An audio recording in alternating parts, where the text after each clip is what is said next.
Let's talk about these anti-flat Earth defense mechanisms the vast majority of people seem to have. The first one is the term flat Earth itself. When people hear that word, or they hear you questioning the globe model, the moon landing, or anything of that sort, they go, "Wait a minute, you're not a flat earther, are you? You're a flat earther, aren't you?" With this condescending, all-knowing tone, as if you accept this label, you've been pigeonholed, and anything you say afterwards holds no value. And why is this? Because of websites like the Flat Earth Society, giving misinformation and strawman arguments, and mockumentaries like Behind the Curve, showcasing the worst examples of so-called flat earthers for everyone to laugh at. So now, you're guilty by association if you admit that you're a flat earther. I'll use the flat earth keyword for the algorithm because it's what everyone searches for. But I named my children's book The Earth Plane, and we named our movie Level, purposely creating quote-unquote flat earth content without this pigeonholed label in the title. So of course, among other globe skeptics, level earthers, whatever you want to call us, we can accept that we are flat earthers. But when your friends and family members or strangers on the street you're trying to convince hear a bit of your skepticism and then ask, "Oh, you're a flat earther, aren't you?" I recommend doing as Del from Beyond the Imaginary Curve does, and insisting that no, you're not a flat earther, because the Earth has mountains, hills, and valleys, so of course the Earth's not flat, thereby disarming their first anti-flat Earth defense mechanism, because you don't admit to being their strawman version of a globe skeptic, what they have seen in mockumentaries or on the Flat Earth Society as a flat earther. No, you're not that. You're just a man or woman like anyone else, questioning their reality, questioning what they're told, not just believing outright what the government or government organization says. So the next one, once you've disarmed them and they realize, oh yeah, he is a flat earther, regardless of what he calls himself, their next anti-flat earth defense mechanism will be, why? But why? Why would they lie? The incessant mantra of the ball earther. But, why would they lie? It's not even a question. It's a defense mechanism. They haven't researched the evidence for an alternative shape of the Earth for even a minute, but suddenly they want to know the motive for this lie. Yeah, right. This isn't a genuine question. Imagine a detective rolling up to a crime scene and there's blood all over the place, bodies everywhere, stinks to high heaven, and little deputy rookie volunteer rocks up behind him, taps him on the shoulder, and says, what do you think the motive would be for a crime here? I'm not seeing why there would be a murder here. The detective looks at him, squints his eyes, waves his hand, shows the blood on the walls, the bodies on the floor, asks the rookie genuinely, are you not seeing this? Do you not see the evidence all around you? And the rookie, as if blind to the crime scene, unable to research or open his eyes long enough to see any of the evidence, just impotently continues on, asking, but why? When people ask you, but why would they lie about the shape of the Earth when they haven't even researched the evidence whatsoever? That question is not a question. It's a defense mechanism. And if somebody is just asking you a question as a defense mechanism, you're not required to give them an answer, nor is it in your best interest to try and give them an answer. Because Why are they asking you that defense mechanism question in the first place?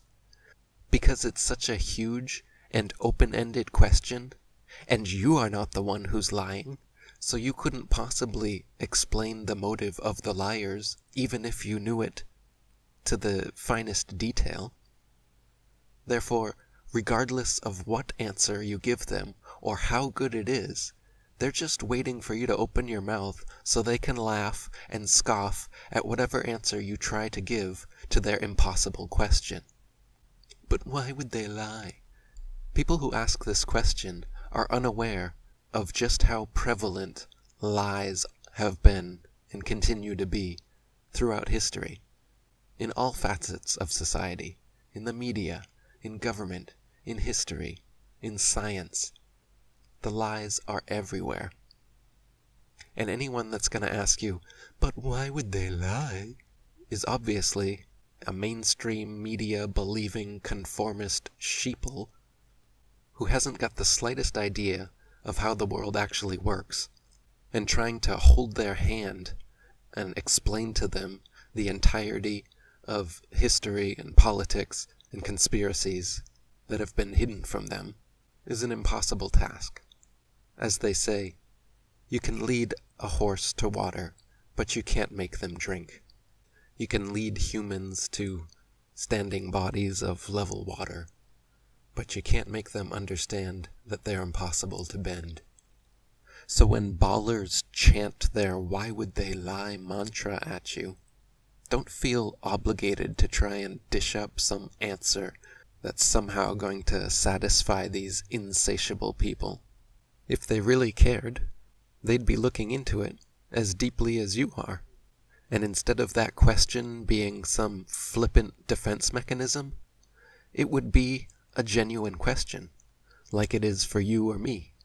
I can list dozens of reasons why they would lie, and I have in other videos, but just realize that this barrage of questions that ball earthers throw at you are more defense mechanisms than genuine questions, and you're not required to try and answer all of these defense mechanism questions.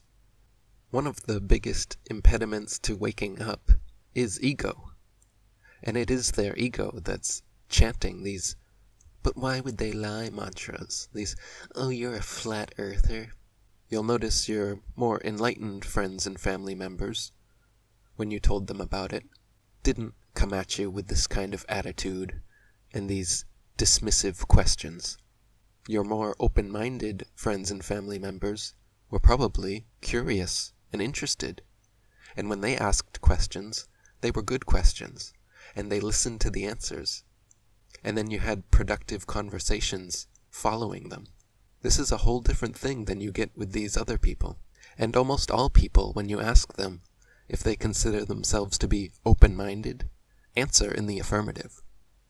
So everyone likes to think of themselves as open-minded, but notice theirs and your reactions to certain things, and notice if you really are as open-minded as you think. The next anti-flat earth defense mechanism, aka insincere question, asked by these egoistic people is, how could they pull it off? Why are there no whistleblowers? You're telling me everyone that works at NASA is in on it and lying? You're telling me everyone in every space agency around the world, every teacher, every astrophysicist, every scientist is in on the lie? Again, as you can tell from the attitude, from the way they asked the question, it's not a real question, but a defense mechanism. And again, people who actually ask this question genuinely can and will find the answer. For example, most people, scientists, teachers, even people within NASA and other space agencies, are just duped like everyone else, and they're compartmentalized in a hierarchy of need-to-know basis. So the only people that are actually in the know are the acternauts and the very highest higher-ups in these organizations. And again, what these scoffing people have never researched, don't understand or realize, are things like Freemasonry, the prevalence and potency of secret societies in the world. They don't realize that literally all of the astronauts were members of this largest and oldest secret society in the world, and their members are blood oath bound, sworn to secrecy. So why are there no whistleblowers? Research Freemasonry, secret societies, blood oaths, and why these people would never and could never blow the whistle. Research Freemasons like Captain Morgan and John Robison, and you'll see exactly what happens to Freemasons who break rank and try to blow the whistle. But again, the people condescendingly asking these questions, they don't care. They're not asking the question for you to give them an answer. They're asking you the question to shut you up and to laugh at you. So what is the actual effective way of dealing with these people? I've tried giving genuine answers to them, spending your time and energy and patience, eating your pride to allow them to talk to you condescendingly while you still sincerely try to give them answers, because the only reason you were talking to them about this in the first place is because you genuinely want to help and inform them.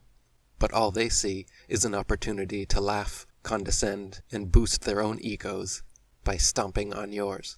Now, it's not our duty, nor is it even that effective, to allow them to do this. And it may sound harsh or crass or ineffective to those who haven't experienced this to the degree someone like myself has. But I'll give you my advice. When someone comes at you with this attitude, give it right back to them. Don't waste your time, energy, and patience trying to be sincere to someone who just wants to condescend and laugh at you. Laugh right back at them for their stupid belief in a wobbling, spinning, tilting space testicle in an infinite vacuum with bendy oceans and upside-down people in Australia. Laugh at them for thinking they can dig a hole to China and find more sky below them. Roll your eyes and tell them, okay, then enjoy spinning on your wobbling space ball, genius. By refusing to engage with them and taking their ego down a notch like this, you're actually helping plant a seed that will make them genuinely more interested next time. And when you withhold information from them because of their bad attitude, that's the negative reinforcement people like this need. You know, your good friends who didn't laugh at you and condescend you, you were able to give them positive reinforcement. Use your time, energy, and patience to explain things to them. But when people use these anti-flat earth defense mechanism questions and give you an attitude, don't even bother answering these people. Just plant the seed and walk away. Come back to water it another day. Or let somebody else water it along the way. It's not your responsibility to hold these people's hand. Just plant your seed and go on to more fertile ground. Because even if you do answer their question, then they'll just ask you the next defense mechanism query. Why does it matter? How does it change my life? I still have to go to work in the morning. So why does it even matter? I don't really care either way. So now, suddenly, it doesn't matter to their life if the entire world has been lied to about something as fundamental as where we are for the entirety of humanity for centuries, duped about literally the most fundamental truth possible. And these people are like, yeah, but why does it matter? What does it even matter? How does that change my life at all? If the fact that you and everyone you know has believed the biggest lie in history doesn't matter to you or change your life, what does that say about you and your life? What is important to you then? How could the truth not be important? I got so annoyed with this stupid question, I even wrote a song about it. Hey Eric, why does it even matter if the world is round or flat, or we revolve around the sun, or if the sun revolves around us? I still have to go to work tomorrow, and it hurts regardless. I still have to pay my bills, and so I fail to see your logic. Please stop adding to the list of things in life that make me suffer. I don't want to be empowered. I just want to be a martyr. I would rather ask you why you think it matters than be honest and admit the simple truth is that I haven't thought about it and refuse to do my research. I don't even click your links, and when you ask me what I thought about them, I don't even think. I just want to pop some mollies, dance around and get my jollies in a club or off in Bali. I don't want to contemplate about the shape of where we are now. Human race, mental state, being raped, and I like it. Feels good, slavery is fine with me, and now I've answered my own question, 'cause to people like me, it just doesn't matter, does it? So then the next thing they do, whether you've given them answers to their initial anti-flat earth defense mechanism questions or not, they'll start to get into the, well, then explain this, and explain that questions, with a smirk, a mocking tone of voice, and a narrow-minded impatience that shows they aren't even asking to learn the answer. They're asking to put the onus of unnecessary verbiage onto you, so they can just scoff at whatever you say next, no matter how rational or logical it is. Well, explain sunsets then. Well, explain time zones then. What about the Coriolis effect? What about Foucault's pendulum? And they'll often throw a bunch of them at you all at once like that, again proving it a defense mechanism, not a real question. Because in real conversation, you can only answer one question at a time. And when people throw them all at you like that, it's an attack, not a conversation. And as a skilled conversationalist, you need to understand when you're being attacked and switch up your tactics. This isn't a normal conversation anymore. And it's not your job to explain this and explain that, and what about this, and what about that, to these people. If they actually care, they will do what you did and read books, watch videos, search the internet, perform their own experiments, and figure out the truth for themselves. And at this point, I'll give another piece of advice. When you get to the explain this, explain that stage of questions, it's difficult in impromptu conversation to give perfect answers to these difficult questions. So instead of even trying, you're better off recommending them specific videos that answer the questions. For example, on my channel, I have at least one video for pretty much every single question I've ever heard asked about the flat earth, on purpose, so that people can do this. Instead of trying to give their best version of an answer in a comment or in a conversation, they can send a link to a video that answers the question in a much more complete, well thought out way than anyone could do when put on the spot. And if they won't watch a video, which many of them will say, no, just answer it. Just talk to me. Just tell me in a comment. I don't want to watch another video. Well, again, they're showing you they're disingenuous. They're showing you they don't actually care. They're showing you these questions aren't real questions, they're defense mechanisms. And they're asking them to shut you up and to make you look stupid. So the second you recognize someone coming at you with this kind of attitude, I recommend starting to close up shop, you know? You don't have to immediately block them and run away, but I mean, recognize that, okay, we're about done here, and just take their ego down a notch.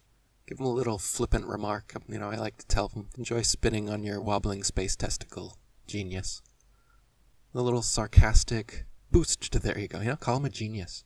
In this day and age, you can't even call people stupid anymore. You'll get flagged and blocked for bullying. So, you gotta use strategic sarcasm like I do, and you just be like, whoa, well, enjoy spinning on your wobbling space testicle, you genius. And I'm telling you, answering them in that way piques their interest much more than giving them an actual answer to their actual question. You know why? Because they see that you do value your time and energy, and that you actually have enough intuition and follow-through to notice when some snarky moron is just trying to bait you in. The next anti-flat earth defense mechanism is the appeal to authority. You're not a scientist. You're saying you know more than Galileo, Newton, Copernicus, Einstein, and every astronomer in history? Again, not understanding the multitude of lies throughout history, the multitude of lies within science, the prevalence of Freemasonry among these heliocentric scientists, nor do they even know the trivium and logic and logical fallacies and understand what appeal to authority is. Appeal to authority is a logical fallacy. It's a sophist argument that means nothing. Just because someone is a so-called expert in a field does not mean their every word is truth. And that is why such appeals to authority are fallacious arguments that hold no merit. And what's the next one once you throw that out? Appeal to futility. Once you've thrown out their appeal to their space priests at NASA, then they may start to appeal to futility instead and say, "Oh, we'll never know. How could little old me know? How could little old you know? We'll never know in this lifetime." You even get a lot of guys in the so-called conspiracy community doing this appeal to futility. So-called flat earthers also. Mark Sargent for years said that he doesn't know if the earth is flat. He's just sure that it's not a ball. Sam Tripoli has also been riding the fence for years now, where he refuses to accept that the earth is flat and motionless, and instead continues his endless appeal to futility, where he says, "I'm too stupid. I don't have time to research it. I don't have time to figure it out. So I don't know. But what I'm sure is NASA's full of shit. The moon landings never happened. And I'm skeptical of the globe." I don't understand people that have conspiracy programs, conspiracy podcast, but then says they don't have the time or the energy to research conspiracies. And then they just sit on the fence and say, I don't know about everything. What is the point of your show if everything holds equal merit? Straddling the fence is good for viewership, because then you don't piss anyone off. But if you actually care about the truth, you can't just straddle these fences for years. If you want to be a leader, you have to actually have discernment. You actually have to make decisions and follow through with them. And that leads me to another type, the endless debater. Whether it's on the flat earth side or the globe earth side, debate is the last refuge of the cultist. Debate is not how one arrives at truth. Objective reality isn't debatable, and anyone looking to frame the discussion that way is being disingenuous to begin with.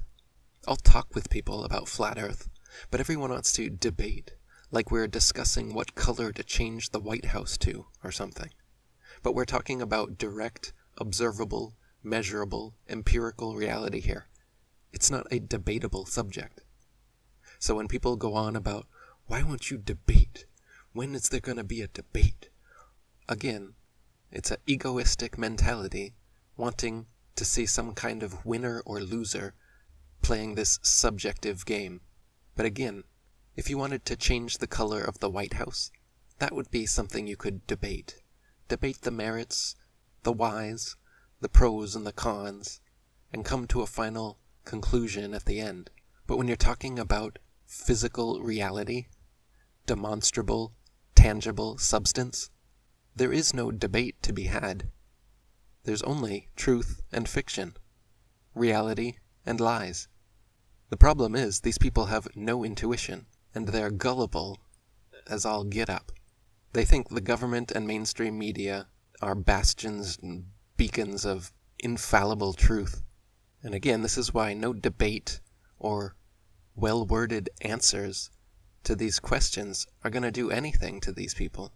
They're so far gone. They've been so indoctrinated into the mainstream propaganda, their government-warped view of the world, that it would literally take them many months of genuine introspection and deep research to get out of the prison their mind has become.